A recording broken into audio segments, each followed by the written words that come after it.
Vatican voice എന്ന പ്രോഗ്രാമിലേക്ക് എല്ലാവരെയും വളരെ ഹാർദമായി ഞാൻ സ്വാഗതം ചെയ്യുന്നു.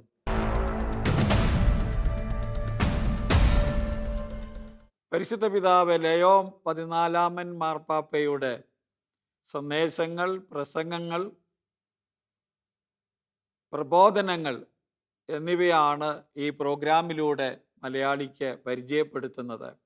ഈ എപ്പിസോഡിൽ അടുത്ത കാലത്ത് പരിശുദ്ധ പിതാവിൻ്റെ അനുവാദത്തോടെ അദ്ദേഹത്തിൻ്റെ ഒരു ഡിപ്പാർട്ട്മെൻറ്റ്, ഡിക്കാസ്ട്രി എന്ന് പറയും, ഏറ്റവും പ്രധാനപ്പെട്ട ഡിപ്പാർട്ട്മെൻറ്റാണ് വിശ്വാസ തിരുസംഘം. വിശ്വാസസംബന്ധമായ കാര്യങ്ങളെക്കുറിച്ച് വേണ്ടത്ര പഠിച്ച് മാർപ്പാപ്പയ്ക്ക് മാർഗനിർദ്ദേശം നൽകാനും അതോടൊപ്പം തന്നെ സഹായിക്കാനും വേണ്ടിയുള്ള കോൺഗ്രിഗേഷൻ അല്ലെങ്കിൽ ഡിക്കാസ്ട്രി ആണ് ഇത്. ആ ഡിക്കാസ്ട്രി ആണ് ഇത് പ്രസിദ്ധീകരിച്ചിരിക്കുന്നത്. മാർപ്പാപ്പയുടെ അംഗീകാരത്തോടെ അദ്ദേഹത്തിൻ്റെ ഒപ്പോടെ പ്രസിദ്ധീകരിച്ച രേഖയാണ്.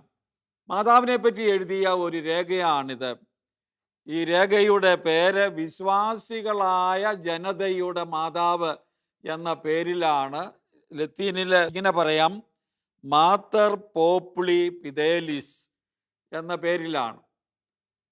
മാതാവിനെ കുറിച്ച് പറഞ്ഞ് ഇപ്പോൾ പ്രത്യേകിച്ച് ആധുനിക കാലത്ത് ഏറെ പ്രചാരത്തിൽ കൊണ്ടുവരാൻ ശ്രമിച്ച ഒരു കാര്യത്തിലുള്ള വത്തിക്കാൻ്റെ മാർഗനിർദ്ദേശമാണ് ഈ രേഖയിലൂടെ നൽകിയിരിക്കുന്നത് എന്നതാണ് പ്രത്യേകം ശ്രദ്ധേയമായ കാര്യം.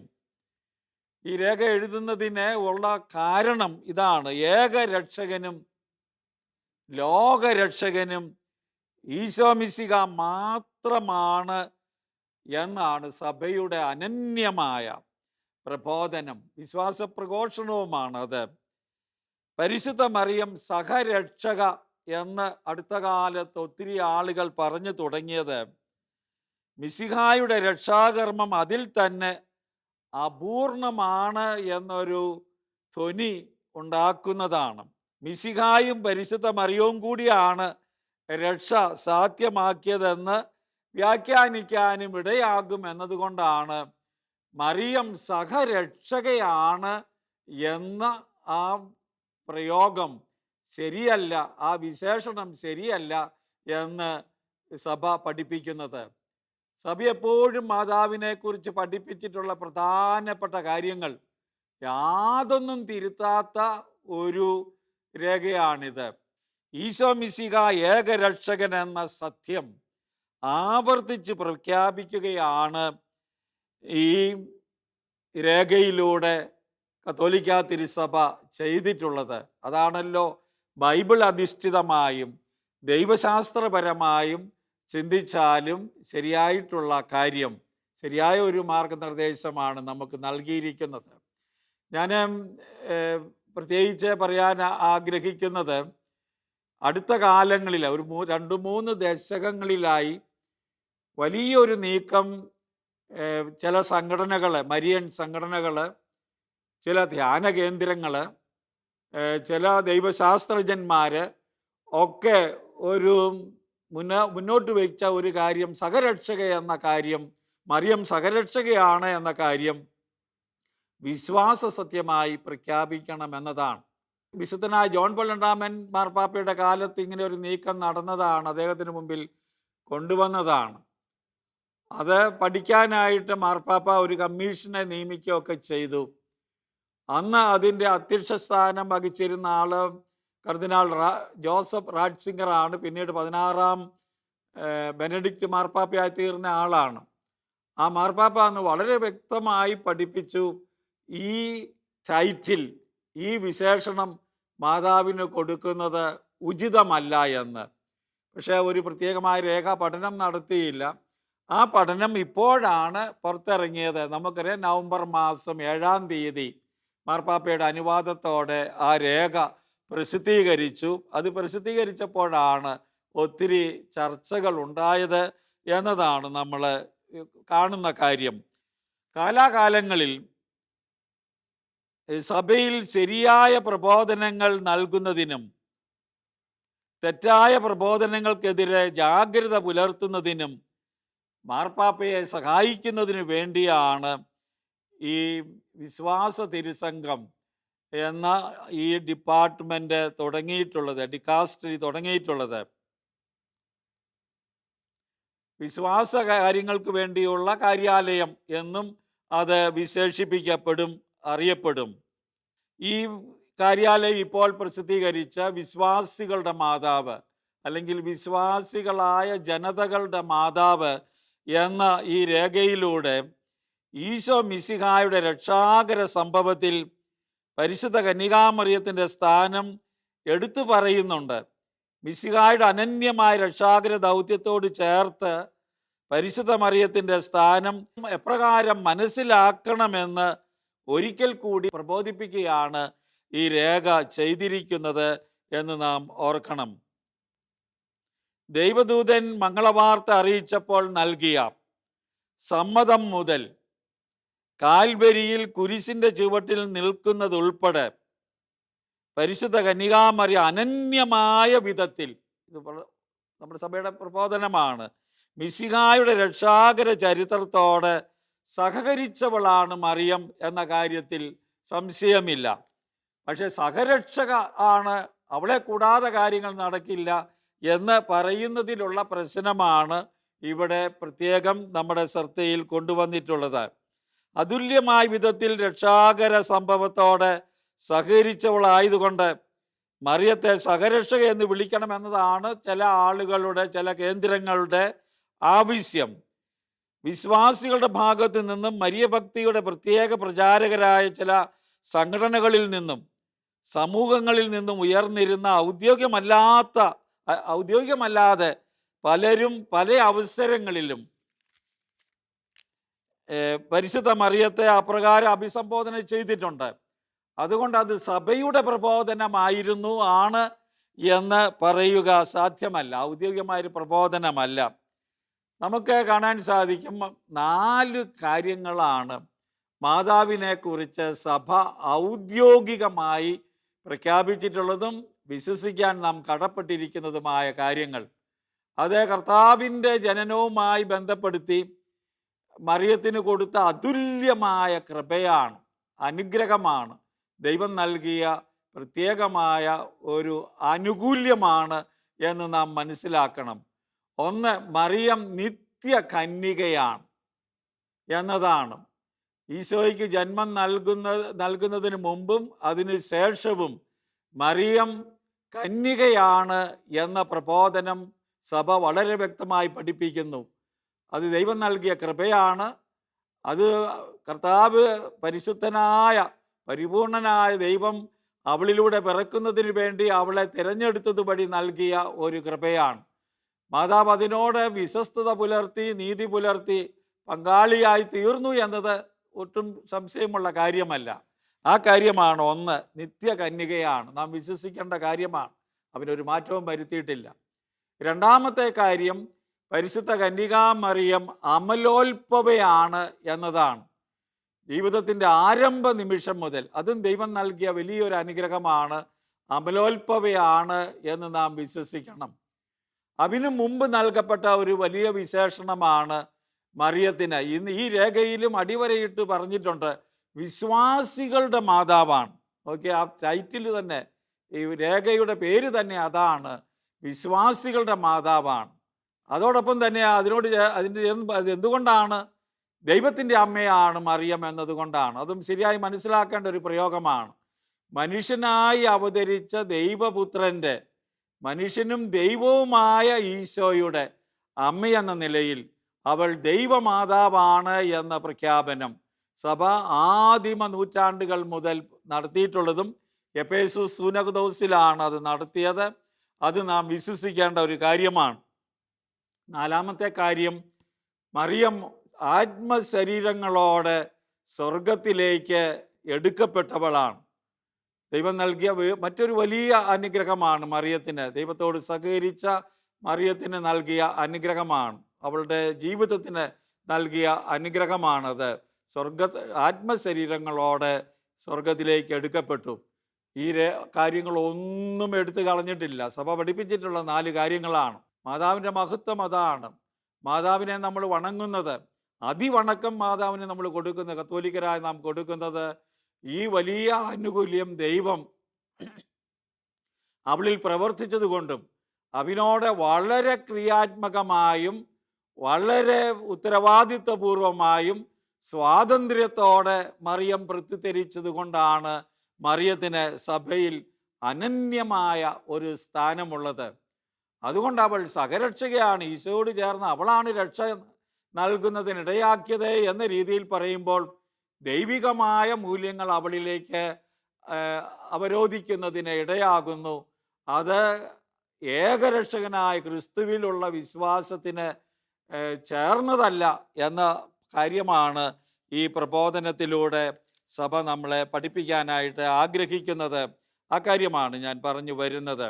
അപ്പോൾ അതുകൊണ്ട് ഈ സാഹചര്യത്തിലാണ് ദീർഘകാലത്തെ പഠനത്തിൻ്റെയും ചർച്ചകളുടെയും മാർപ്പാപ്പമാരുടെ പ്രബോധനങ്ങളുടെയും പശ്ചാത്തലത്തിൽ മാതാവിനെക്കുറിച്ചുള്ള ഈ രേഖ സഭ ഔദ്യോഗികമായി നമ്മുടെ മുമ്പിൽ അവതരിപ്പിക്കുന്നത്. 80 ഖണ്ഡികകളിലായി 196 അടിക്കുറിപ്പുകളോടെ തയ്യാറാക്കിയിരിക്കുന്ന ഒരു വലിയ ഗൗരവം അർഹിക്കുന്ന രേഖയാണ് എന്ന് നമുക്ക് പറയാൻ സാധിക്കും. മാതാവിനെക്കുറിച്ചുള്ള ഒരു സമഗ്ര പ്രബോധനമല്ല, പ്രത്യേകിച്ച് 1-2 കാര്യങ്ങളിലുള്ള ഒരു തിരുത്തൽ എന്ന നിലയിലാണ് ഈ രേഖ നമുക്ക് നൽകിയിരിക്കുന്നത്. വർഷങ്ങളായി വത്തിക്കാനിൽ മാർപ്പാപ്പമാരുടെ ശ്രദ്ധയിൽ ഈ വിഷയം കൊണ്ടുവന്നിട്ടുള്ളതാണ്. വിവിധ കാര്യാലയങ്ങളിലും ആളുകൾ ഈ കാര്യത്തെ പറ്റിയുള്ള ആശയങ്ങൾ കൊണ്ടുവന്നിട്ടുണ്ട്. അപ്പോൾ അവയുടെ എല്ലാം പശ്ചാത്തലത്തിലാണ് ഈ രേഖ നമ്മുടെ മുമ്പിൽ അവതരിപ്പിക്കുന്നത്. പരിശുദ്ധ മറിയത്തെ സഹരക്ഷക എന്ന് അഭിസംബോധന ചെയ്യണമെന്ന് ഞാൻ പറഞ്ഞതുപോലെ പലയിടങ്ങളിൽ നിന്നും ആവശ്യമുണ്ടായിരുന്നിരുന്നുവെങ്കിലും സഭയിൽ ഒരിക്കലും ഔദ്യോഗികമായി ഈ പ്രയോഗം അനുവദിച്ചിട്ടില്ല, അംഗീകരിച്ചിട്ടില്ല എന്നത് ആദ്യം മനസ്സിലാക്കണം. അപ്പോൾ ഒരു തിരുത്തലിൻ്റെ പ്രശ്നം സഭയുടെ ഭാഗത്തു നിന്ന് വന്നിട്ടില്ല, ഒരു വിശദീകരണമാണ്. പല ആളുകളും ചെയ്യുന്ന ചില ഡിമാൻഡുകൾക്കുള്ള ഒരു വിശദീകരണം മാത്രമായി അതിനെ കണ്ടാൽ മതി എന്നതാണ് പ്രധാനപ്പെട്ട കാര്യം. ഈ സംബോധനയെക്കുറിച്ച് ഞാൻ പറഞ്ഞല്ലോ, റാറ്റ്സിംഗർ, പിന്നീട് 16-ാം ബെനഡിക്റ്റ് മാർപ്പാപ്പ അത് മുന്നോട്ട് കൊണ്ടുപോകാൻ കൊള്ളുന്ന ഒരു നിർദ്ദേശമല്ല എന്ന് പറഞ്ഞിരുന്നു. അതങ്ങനെ ചെയ്യാൻ പാടില്ല, സഹരക്ഷക എന്ന് വിളിക്കാൻ പാടില്ല എന്ന് നിർദ്ദേശിച്ചിരുന്നു. ഇതേക്കുറിച്ച് ഫ്രാൻസിസ് മാർപ്പാപ്പ പറഞ്ഞിരുന്നത്, നമുക്ക് സ്നേഹം അങ്ങ് കൂടുമ്പോൾ ഉപയോഗിക്കുന്ന വാക്കുകൾ അതിശയോക്തി കലർന്നതായിരിക്കുമെന്നും അത്തരം വാക്കുകൾ ഒഴിവാക്കേണ്ടതാണ് എന്നുമാണ്. ഫ്രാൻസിസ് മാർപ്പാപ്പയോട് ഈ കാര്യങ്ങളെപ്പറ്റി ചോദിച്ചപ്പോൾ അദ്ദേഹം പറഞ്ഞത് ഇതാണ്: മാതാവിനോട് ഭക്തി കൂടും. വലിയ ഭക്തനാണ് ഫ്രാൻസിസ് മാർപ്പാപ്പ പരിശുദ്ധ കന്യാമറിയത്തിൻ്റെ. ഞാൻ ഓർക്കുന്നു, അദ്ദേഹം വിദേശ രാജ്യങ്ങൾ സന്ദർശിക്കുന്നതിന് മുമ്പ് റോമിലെ ഏറ്റവും വലിയ മാതാവിൻ്റെ പള്ളി മരിയ മജോരെ, പ്രസിദ്ധമായ പള്ളി മരിയ മജോരെയാണ്. അവിടെ പോയി അത്ഭുതകരമായ ചിത്രത്തിൻ്റെ മുമ്പിൽ പ്രാർത്ഥിക്കുകയും സന്ദർശനം കഴിഞ്ഞ് തിരിച്ചു വരുമ്പോൾ അവിടെ നിന്ന് കിട്ടുന്ന ഏറ്റവും നല്ല ബൊക്കെ കൊണ്ടുവന്ന് മാതാവിൻ്റെ പാദാന്തികത്തിൽ സമർപ്പിക്കുന്നതും നമ്മൾ ശ്രദ്ധിച്ചിട്ടുള്ള ഒരു കാര്യമാണ്. ആ മാർപ്പാപ്പ പറഞ്ഞു, അതിശയോക്തിപരമായി കാര്യങ്ങൾ പറയുന്നത് തെറ്റാണ്, മാതാവിനെ ദൈവത്തോടൊപ്പം നിർത്തുന്നത് തെറ്റാണ്. നമ്മളെപ്പോലെ ഒരു മനുഷ്യ സ്ത്രീയാണ്, നമുക്ക് മാതൃകയും പ്രചോദനവുമാണ് എന്ന് വെച്ച് ആ ഒരു രീതിയിലായിരിക്കണം മാതാവിനെ കാണേണ്ടത് എന്ന് ഫ്രാൻസിസ് മാർപ്പാപ്പ പറഞ്ഞു. ഞാൻ ശ്രദ്ധിച്ചിട്ടുണ്ട്, മാർപ്പാപ്പ ഇത് പറഞ്ഞതുകൊണ്ട് ഈ ആവശ്യങ്ങളുമായി അദ്ദേഹത്തിൻ്റെ മുമ്പിൽ വന്നിട്ടുള്ള ആളുകളെല്ലാം അല്പം നിരാശരും മാർപ്പാപ്പയെ കുറ്റപ്പെടുത്തുകയൊക്കെ ചെയ്തിട്ടുള്ള സംഭവങ്ങൾ ഞാൻ ഓർത്തു പോവുകയാണ്. അപ്പം ഈ ഒരു പശ്ചാത്തലത്തിലാണ് നമ്മുടെ ഇപ്പോഴത്തെ മാർപ്പാപ്പ ലയോ 14 മാർപ്പാപ്പ അദ്ദേഹം അംഗീകരിക്കുന്ന വിശ്വാസ കാര്യങ്ങൾക്ക് വേണ്ടിയുള്ള വത്തിക്കാൻ്റെ കാര്യാലയം പുതിയതായി നമുക്ക് തന്നിരിക്കുന്ന ഈ രേഖയിൽ സമ്മതം മൂളിയിട്ടുള്ളത്. സഭയിൽ ഇതുവരെ പരിശുദ്ധ കന്യാമറിയത്തിനുള്ള സ്ഥാനത്തിനോ ആദരവിനോ പരിശുദ്ധ അമ്മയോടുള്ള മധ്യസ്ഥ പ്രാർത്ഥനയ്ക്കോ ഒരു കുറവും ഉണ്ടാകണമെന്ന് ഈ രേഖ പറയുന്നില്ല. മറിച്ച് അത് ഉണ്ടാകണം എന്ന് തന്നെയാണ് പറഞ്ഞിരിക്കുന്നത്. ഏകരക്ഷകനും മധ്യസ്ഥനുമായ ഈശോ മിശിഹായുടെ രക്ഷാകര കർമ്മത്തോട് ചേർന്ന് പരിശുദ്ധ കന്യാമറിയത്തിനുള്ള സ്ഥാനം വ്യക്തമായി എടുത്തു കാട്ടുകയാണ്. നമുക്ക് തെറ്റു പറ്റരുത് എന്ന് കരുതിയാണ് അത് അങ്ങനെ പറഞ്ഞിരിക്കുന്നത്. പരിശുദ്ധ അമ്മയുടെ ദൈവമാതൃത്വവും മരിയ ഭക്തിയും സഭയുടെ അനർഘനിധിയായിട്ടാണ് ഈ രേഖ നമ്മോട് പറയുന്നത്. വിശ്വാസികളുടെ മാതാവ് എന്ന പ്രബോധന രേഖയിൽ മനുഷ്യകുലത്തിൻ്റെ രക്ഷകനായ ഈശോ മിശിഹായുടെ രക്ഷാകര പദ്ധതിയിൽ മറിയത്തിനുള്ള അതുല്യമായ സ്ഥാനവും എടുത്ത് പറയുന്നുണ്ട് എന്നതും നമ്മൾ ശ്രദ്ധിക്കണം. വിശുദ്ധ ഗ്രന്ഥത്തിൻ്റെയും സഭാ പാരമ്പര്യത്തിൻ്റെയും പ്രബോധനങ്ങളുടെയും അടിസ്ഥാനത്തിൽ ഈ കാര്യം വ്യക്തമായി അവതരിപ്പിക്കാനാണ് ഈ രേഖ ശ്രദ്ധിച്ചിട്ടുള്ളത്. പരിശുദ്ധ കന്യാമറിയത്തെക്കുറിച്ചുള്ള ഞാൻ പറഞ്ഞ 4 വിശ്വാസ സത്യങ്ങളുണ്ടല്ലോ, അത് അരക്കിട്ടുറപ്പിക്കുന്ന രേഖയുമാണ് ഇതെന്ന കാര്യം മറക്കരുത്. മാതാവിനോട് പ്രാർത്ഥിക്കണം, വണങ്ങണം എന്ന കാര്യവും എടുത്തു പറയുന്ന രേഖയാണിത്. പരിശുദ്ധ അമ്മ ദൈവമാതാവാണ് എന്ന എഫേസുസ് സൂനകദോസിൻ്റെ പ്രബോധനം 431 സഭ മുഴുവൻ സഭയും ഒന്നിച്ച് ഈ കാര്യങ്ങൾ പഠിപ്പിച്ചിട്ടുള്ളത്. അതുപോലെ തന്നെ മറ്റ് രേഖകളും ഞാൻ പറഞ്ഞല്ലോ. അപ്പോൾ അതുല്യമായ സ്ഥാനം മറിയത്തിന് സഭയിലുണ്ട്, മറ്റാർക്കുമില്ലാത്ത സ്ഥാനം. ഈ കാര്യം മാത്രമാണ് നമ്മളെ ഓർമ്മിപ്പിക്കുന്നത്. ഒഴിവാക്കേണ്ട 2 മരിയൻ സംബോധനകളെക്കുറിച്ചാണ് ഈ രേഖ നമ്മോട് പറയുന്നത്. അതുകൊണ്ടാണ് സഭ തെറ്റിപ്പോയി, സഭ തിരുത്തി എന്നൊക്കെ പറയുന്നത്. ഒന്നുമില്ല, തിരുത്തിയിട്ടില്ല. മറ്റേ പുതിയ രീതിയിലുള്ള ഒരു നീക്കത്തെ അല്ലെങ്കിൽ അങ്ങനെ കാണുന്നൊരു കാഴ്ചപ്പാടിനെ ശരിയല്ല എന്ന് പറയാൻ മാത്രമാണ് ശ്രദ്ധിച്ചിട്ടുള്ളത്. പരിശുദ്ധ കന്യാമറിയത്തിൻ്റെ അതുല്യ സ്ഥാനത്തെക്കുറിച്ച് ഈ പ്രബോധന രേഖ എടുത്തു പറയുന്നു എന്ന് ഞാൻ പറഞ്ഞല്ലോ. രക്ഷാകര ചരിത്രത്തോടെ നാം മറിയത്തിൻ്റെ ദൗത്യത്തെ ചേർത്ത് കാണുമ്പോൾ ഒഴിവാക്കേണ്ട മരിയൻ അഭിസംബോധനകളെക്കുറിച്ചാണ് ഈ രേഖ പറയുന്നത്. വീണ്ടും ഞാനത് ആവർത്തിക്കുകയാണ്. മറിയം സഹരക്ഷക, മറിയം സകല കൃപാവരങ്ങളുടെയും മാതാവ് എന്നീ അഭിസംബോധനകൾ ഒഴിവാക്കണം. അത് ദൈവത്തിന് മാത്രം പൂർണ്ണമായുള്ളതാണ്. ഈശോ തൻ്റെ പീഡാസഹനത്തിലൂടെയും മരണത്തിലൂടെയും ഉത്ഥാനത്തിലൂടെയുമാണ് നമുക്ക് രക്ഷ തേടിത്തന്നത്. അതിന് പരിപൂർണമായ ഉത്തരവാദിത്വം കർത്താവിൻ്റേത് തന്നെയാണ് എന്ന് പറയാനാണ് ഒന്നാമത്തെ ശ്രമം. 2, എല്ലാ കൃപാവരങ്ങളുടെയും ഉറവിടമാണ് എന്ന് മറിയത്തെപ്പറ്റി പറയുന്നതും തെറ്റാണ്. കൃപാവരങ്ങളെല്ലാം കൃപ വരുന്നത് പീഡാസഹനത്തിൽ നിന്നാണ്, ദൈവത്തിൽ നിന്നാണ്. മറിയവും കൃപ സ്വീകരിച്ചവളാണ് നമ്മെപ്പോലെ. ആ കൃപയോട് നീതി പുലർത്തി ജീവിച്ചു എന്നതാണ് മറിയത്തിൻ്റെ പ്രധാനപ്പെട്ട മഹത്വം എന്ന് നമുക്ക് ചൂണ്ടിക്കാട്ടാനായിട്ട് സാധിക്കും. മാതാവ് തന്നെ പറയുന്നത് അങ്ങനെയല്ലേ, ശക്തനായവൻ എന്നിൽ വൻ കാര്യങ്ങൾ ചെയ്തിരിക്കുന്നു. ഞാൻ അവിടുത്തെ മഹത്വപ്പെടുത്തുന്നത് എന്തിനാണ്? അവിടുന്ന് എൻ്റെ രക്ഷകനായ ദൈവത്തിൽ എന്നാ മാതാവ് പറയുന്നത്. ഞാൻ ആനന്ദിക്കുന്നു. അതുതന്നെയാണ് സഹരക്ഷകയായി അവതരിപ്പിക്കുന്നതിനുള്ള ഒരു തെറ്റ് ബൈബിൾ അടിസ്ഥാനത്തിൽ പറയുമ്പോൾ. എൻ്റെ രക്ഷകനായ കർത്താവിൽ ഞാൻ ആനന്ദിക്കുന്നു എന്ന് പറയുന്ന കാര്യമാണ്. ബൈബിളിൽ നമ്മൾ വായിക്കുമ്പോൾ നമുക്കത് വ്യക്തമായി കാണാൻ കഴിയുന്നതാണ്. ഇനി ഏകരക്ഷകൻ ക്രിസ്തുവാണ്. അത് ഒന്നുകൂടി അരക്കിട്ടുറപ്പിക്കുകയാണ്. നമ്മളത് പ്രത്യേകം ശ്രദ്ധിക്കണം.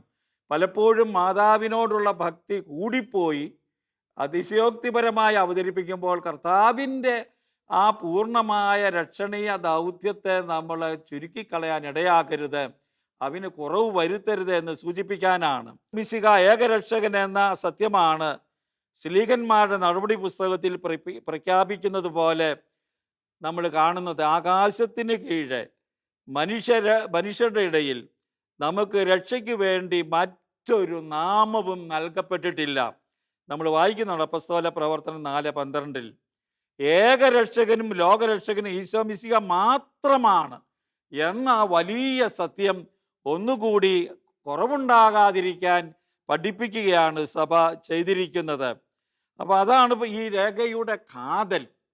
അത് നമ്മൾ കണ്ടെത്തണം. മറ്റൊരു ചിന്ത നമ്മൾ ഓർക്കേണ്ടത് സകല കൃപാവരങ്ങളുടെയും ദാതാവ് എന്നത് യോഹന്നാൻ്റെ സുവിശേഷം 1:16 നമ്മൾ വായിക്കുന്നുണ്ട്. അവൻ്റെ പൂർണ്ണതയിൽ നിന്ന് ഈശോയുടെ നാം എല്ലാം കൃപയ്ക്ക് മേൽ കൃപ സ്വീകരിച്ചിരിക്കുന്നു. കർത്താവിൽ നിന്നാണ് അത് സ്വീകരിക്കുന്നത്. എല്ലാ കൃപകളുടെയും ഉറവിടവും ദാതാവും ദൈവമാണ്. ഈശോ മിശിഹായിലൂടെയാണ് അത് നൽകിയത്.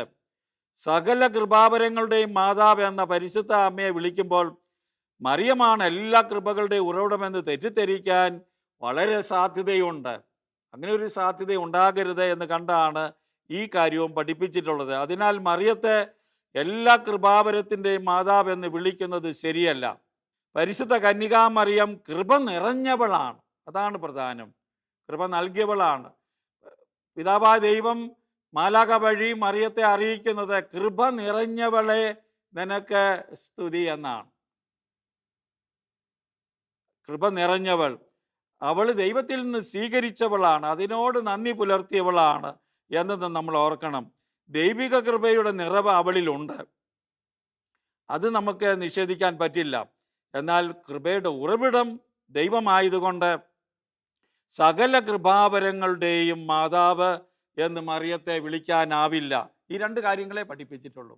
ഈ രേഖയിൽ ഊന്നൽ കൊടുക്കാൻ ശ്രമിച്ചത് പലപ്പോഴും ആളുകൾ തെറ്റിദ്ധരിച്ച് പലതരത്തിൽ അത് വ്യാഖ്യാനിക്കാനിടയായത് നിർഭാഗ്യകരമെന്നേ പറയാനായിട്ട് സാധിക്കുകയുള്ളൂ. പൗലോസ് ലീഗ തിമോത്തിക്ക് എഴുതിയ ലേഖനത്തിൽ പറയുന്നുണ്ട്, എന്നാൽ ദൈവം ഒന്നേയുള്ളൂ, ദൈവത്തിനും മനുഷ്യനും ഇടയിൽ മധ്യസ്ഥനായ ഒരുവനേയുള്ളൂ, മനുഷ്യനായ ഈശോ മിശിഹ.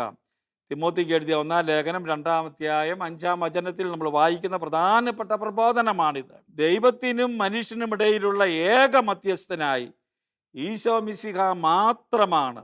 മിശിഹായുടെ മാധ്യസ്ഥ്യത്തിന് സമാനമായി മറ്റ് ഒന്നുമില്ല. അപ്പോൾ യഥാർത്ഥത്തിൽ നമ്മളെ നേർവഴിക്ക് നയിക്കുന്ന ഒരു രേഖയാണിത്. മാതാവിനെ ബഹുമാനിക്കുമ്പോഴും സഭയിൽ അതിവണക്കം ഡൂലിയ നമ്മളറിയാം വിശുദ്ധർക്ക് കൊടുക്കുന്നതാണ്. അവർക്ക് മധ്യസ്ഥ ശക്തിയുണ്ട്. അത് ക്രിസ്തുവിൽ നിന്ന് അവർക്ക് ലഭിക്കുന്ന ഒരു വരദാനമാണത്. അവരുടെ ജീവിതത്തിൻ്റെ പുണ്യം കൊണ്ട് അവർക്ക് ലഭിക്കുന്നതാണ്. നമുക്ക് അതെല്ലാം നേടിത്തരും. നമ്മൾ പ്രാർത്ഥിക്കുന്നത് വിശുദ്ധരോടും മാതാവിനോടും ഞങ്ങൾക്ക് വേണ്ടി ദൈവത്തിൻ്റെ മുമ്പിൽ പ്രാർത്ഥിക്കണമേ എന്നാണ്. അങ്ങനെ നമുക്ക് പ്രാർത്ഥിക്കാനും സാധിക്കുകയുള്ളൂ. ദൈവം ഇങ്ങനെ തരണം, അനുഗ്രഹം ചർച്ചിക്കുന്നത് മാതാവാണ് എന്ന രീതിയിൽ നമ്മുടെ ഭക്തിയിൽ കയറി വരുന്നത് അത് താളം തെറ്റലാണ് എന്ന് ചിന്തിക്കാനും നമുക്ക് സാധിക്കട്ടെ. ഈ എപ്പിസോഡ് ഇവിടെ അവസാനിപ്പിക്കുകയാണ്. മാതാവിനെ പറ്റി ശരിയായ ഒരു പഠനം നമുക്ക് നൽകപ്പെട്ടിരിക്കുന്നു. വഴുതി പോകാതിരിക്കാൻ വേണ്ടുന്ന മാർഗനിർദ്ദേശം നമുക്ക് ലഭിച്ചിരിക്കുന്നു. അത് മാത്രമാണ് ചെയ്തത്. അത് സഭയുടെ ഔദ്യോഗിക പ്രബോധനമല്ലായിരുന്നു. നമുക്കറിയാം, ആളുകളും വിശ്വാസികളും മെത്രാന്മാരും ജോൺ പോൾ രണ്ടാമൻ മാർപ്പാപ്പ പോലും 2-3 സ്ഥലത്ത് സഹരക്ഷക, പക്ഷെ പ്രത്യേകമായ ചില അർത്ഥത്തോടു കൂടിയാണ് അത് പറഞ്ഞിട്ടുണ്ട്. അത് സഭയുടെ ഔദ്യോഗിക പ്രബോധനമല്ല, വ്യക്തിപരമായ ഒരു നിഗമനം മാത്രമാണ്. നമുക്ക് മാതാവിനെ ബഹുമാനിക്കാം, അതിനൊരു കുറവും വന്നിട്ടില്ല. മാതാവിനെ അതുകൊണ്ട് മാതാവിൻ്റെ ആ സ്ഥാനത്തെ മാനിച്ചുകൊണ്ടുള്ള ഒരു ഭക്തിയും ഒരു വിശ്വാസവും കരുപ്പിടിപ്പിക്കാൻ നമുക്കിടയാകട്ടെ. എല്ലാം ക്രിസ്തുവിലേക്ക് കേന്ദ്രീകൃതമാകാനും നമുക്ക് ഇടയാകണം. നമ്മുടെ ആധ്യാത്മികതയുടെ ഭാഗമാണത്. നമുക്ക് മറ്റൊരു സന്ദേശം അടുത്ത എപ്പിസോഡിൽ പരിശുദ്ധ പിതാവിൻ്റേത് കേൾക്കാൻ ഇടയാകട്ടെ. പരസ്പരം നമുക്ക് പ്രാർത്ഥിക്കാം.